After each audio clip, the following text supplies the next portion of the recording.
ऐसा इस सवाल को लगाओ, तब तक समबाहु त्रिभुज के बारे में कुछ बातें बता देते हैं, जरा सुन लो। समबाहु त्रिभुज, समबाहु त्रिभुज क्या होता है? अगर बात करा जाए समबाहु त्रिभुज क्या होता है, तो समबाहु त्रिभुज क्या होता है?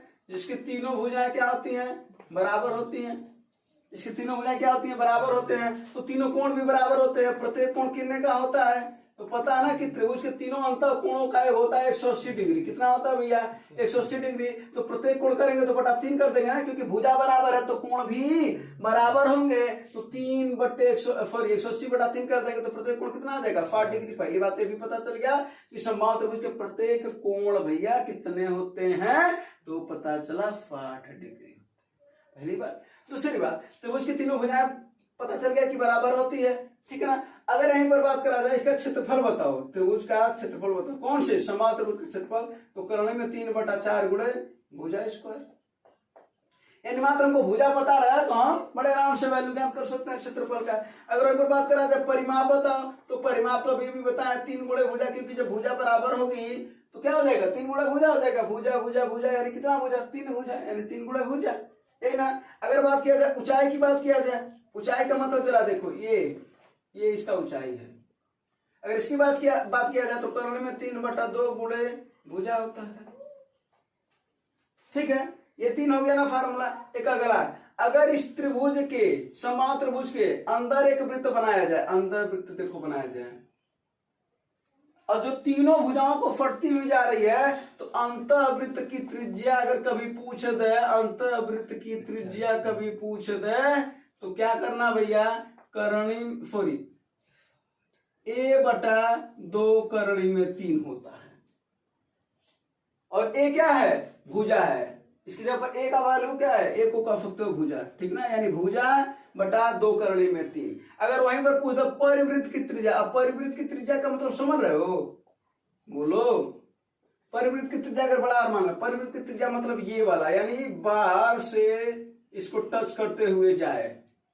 तो अगर इसकी त्रिज्या पूछा जा रहा है, यानी यहाँ पर एक केंद्र होगा, इसकी त्रिज्या पूछा जा रहा है, तब क्या हो जाएगा भैया? तब हो जाएगा a/2 करणी में 3। कितना हो जाएगा? a/2 करणी में 3। और ये क्या है? भुजा है। तो टोटल देखो 3, 2, 5, 5 बातें हैं, पूछा जा सकता है। बाकी तो प्रत्येक कोण पता है 60 डिग्री होता है, भुजाएं बराबर होती है, ठीक ना। अब इसी में सवाल दे रखा है, अब सवाल लगा लेते हैं। सवाल का आंसर तो आ ही गया होगा, नोट जरूर कर लेना भैया, ठीक ना। इससे रिवीजन बहुत सारा हो जाएगा, क्योंकि मेंसुरेशन में अगर फार्मूला नहीं पता है, अब सवाल नहीं लगा सकते हो। फार्मूला पता है, सवाल बड़ा आसान हो जाता है। कैसे? ऐसे, जैसे देखते हैं त्रिभुज का परिमाप कर रहा है 36 करणी में 3 है।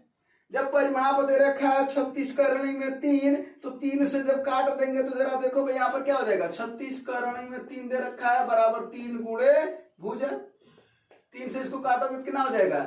12 करणी में 3। ये भुजा का वैल्यू आया। बोलो आया कि नहीं आया? बोलो आया कि नहीं आया? आया ना।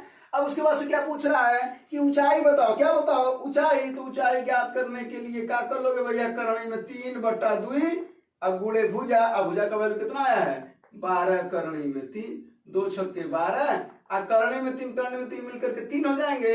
तो 3 गुणे 6 इक्वल टू 18 सेंटीमीटर में दिया होगा सेंटीमीटर, और मीटर में दिया होगा मीटर, सेंटीमीटर दे रखा है 18 सेंटीमीटर। तो फार्मूला नोट कर लेना, सवाल को भी पूछा जा सकता है। अगर यही सवाल पूछता कि जरा बताओ कि जो यही सवाल देकर के पूछता अंतःवृत्त की त्रिज्या बताओ, तो क्या कर देते भाई? अंतःवृत्त की त्रिज्या में a का वैल्यू कितना है? यही तो भुजा है ना। तो भुजा कितना है? 12 करणी में 3। आप बटा क्या कर देते?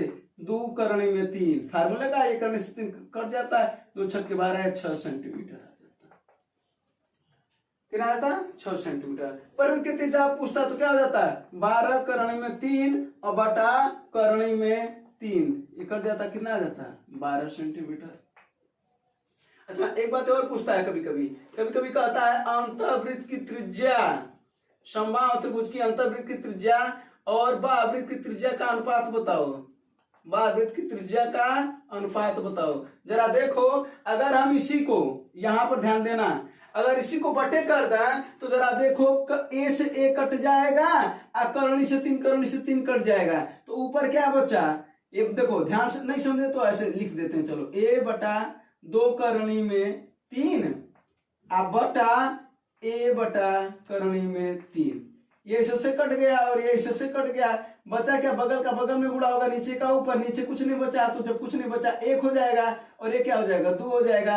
यानी अंतःवृत्त की त्रिज्या और बाह्यवृत्त की त्रिज्या का अनुपात होता है 1:2। इसी वजह से आया है, इसका 6 आया है, तो बाह्य वाला कितना है 12, क्योंकि बाह्य वाला 2 गुना होता है, अंतः वाला 1 गुना होता है, इसी वजह से है। क्लियर। तो ये वाला भी सवाल पूछता है कभी कभी, वो सीधे सीधे सवाल बोल देता है कि अंतःवृत्त की त्रिज्या और बाह्यवृत्त की त्रिज्या का अनुपात बताओ, तो क्या हो जाएगा भैया 1:2। तो देखिए इस सवाल का पोस्टमार्टम भी हो गया है, यानी फॉर्मल पर जो सवाल पूछा जाएगा ऐसे लगा भी सकते हो। क्लियर। चलो अगला क्वेश्चन देखते हैं।